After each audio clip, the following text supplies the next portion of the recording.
Un any més, l'1 de desembre, commemorem la lluita contra la sida.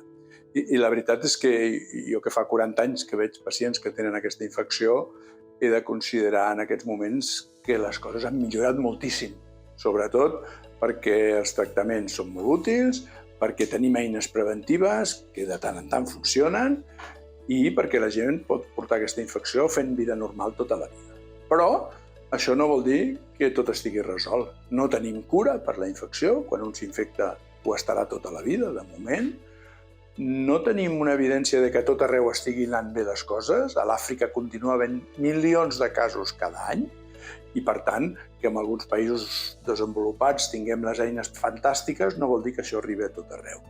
Dit això, jo crec que és un bon moment perquè els malalts estan bé i perquè anem en la bona direcció de diagnosticar els pacients a temps, d'hora, perquè s'acabi la cadena de transmissió de la infecció. Bueno, detrás de la reducción en el número de diagnósticos de VIH que estamos viendo en los últimos años, tenemos una medida coste eficaz, una medida de prevención, una medida profiláctica, la PrEP.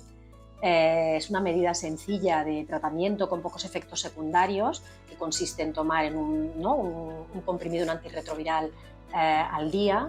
Y bueno, pues por esto, por la PrEP, pues la gente se contagia menos, sobre todo pues personas que tienen más riesgos de contagio, va dirigida a ellos y tienen que cumplir unas características.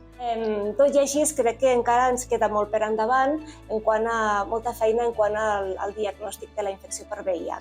Per una banda, els metges hem de ser més sensibles a possibles indicadors que ens puguin estar mostrant que aquesta persona pugui tenir alguna infecció, bé perquè pugui tenir defenses baixes i alguna malaltia relacionada amb aquest fet, o bé per conductes que ens puguin explicar, que ens puguin fer pensar que puguin estar en risc de contagiar-se.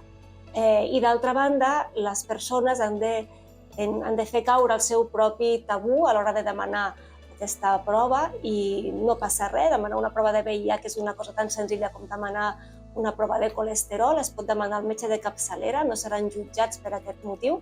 I si amb el metge de capçalera o amb la sanitat no es troben prou confortables, hi ha altres associacions tipus ONG, com aquí a Sabadell Actua Vallès, o bé farmàcies, que poden fer la prova de manera gratuïta.